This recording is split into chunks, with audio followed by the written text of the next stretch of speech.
Black Clover had one of the greatest setups to an arc I've ever seen. It had peak hype, legitimate shock, and teases spanning nearly 100 episodes, all leading up to this. Let's talk about one of my favorite ideas anime has ever had. Maybe there's something wrong with me, but there are few things I love more than seeing characters I care about being thrown into a hopeless situation and having to figure out how to overcome that. Black Clover did this in a way that blew my mind. To set the scene, the conflict between the Magic Knights and Eye of the Midnight Sun has basically been brewing from the beginning of the series. Here, about 90 episodes in, things are starting to heat up. A huge invasion of the Midnight Sun's base is underway, and a massive force of captains and knights alike has been dedicated to pulling this off. Even before this started, characters like Fuegoleon and Finral have been out of commission.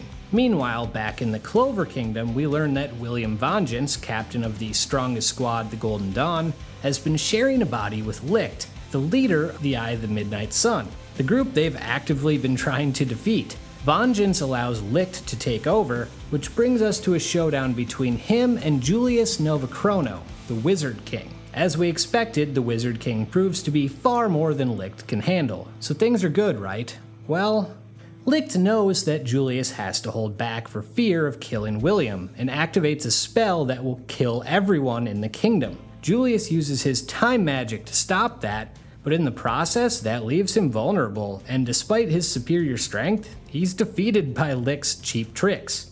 Because of the resources dedicated to raiding the enemy base, the whole Clover Kingdom is now vulnerable. Licht places stones into the Tree of Life monument, and all of a sudden the members of the Midnight Sun have all grown more powerful. Well, that's not good. Then we learn that this wasn't even really Licht. This was a follower of his named Patri taking on his likeness, a follower whose strength pales in comparison to the real thing. Oh, and that Tree of Life monument magic, the stuff that made the Midnight Sun members more powerful, that's not exactly what it did. It allowed their elf selves to reincarnate into those bodies. And it's not only happening to them. Elves are reincarnating into tons of Magic Knights' bodies too, making them part of the enemy. It's not minor leaguers either, these are big hitters. Captain Rill, Captain Charlotte, and Captain Dorothy, we'd never even seen awake before, all turn to the other side. We lose Black Bulls like Luck and Gauche. Every member of the Golden Dawn except Mimosa becomes an elf. There are plenty more, but also one huge one, Yuno. An element of this that gets glossed over here is Patri as Vengeance picked each member of the Golden Dawn, and all but one of them gets reincarnated as an elf. He knew exactly who could be taken over. Mimosa as royalty was able to select her own squad, which is why she's the only one who didn't.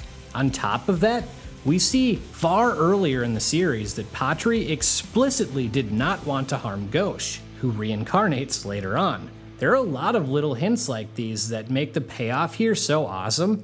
Vengeance noticed Asta's grimoire early on in the series, which makes sense because Licht had a 4-leaf grimoire that turned into a 5-leaf one, which is what Asta has. But we're not done. As things currently stand, we have a war going on between the Magic Knights and the Eye of the Midnight Sun, one that was already going to be a difficult battle. The Magic Knights are spread out between multiple locations, thus weakening their forces. That's before 4 captains, the entirety of the strongest squad, and many others have forcibly switched sides mid-fight. The Wizard King, the ace up the Clover Kingdom sleeve, has been defeated. But hey, we get some good news. Despite his reincarnation as an elf, Yuno is still one of the good guys. The tide is turning, right? Right? Nope. Patri and the Eye of the Midnight Sun had one last part of their plan, to reincarnate the real Licht, the one that's levels more powerful than the guy who defeated the Wizard King a few episodes back. They succeed, and yeah, the real Licht is back now.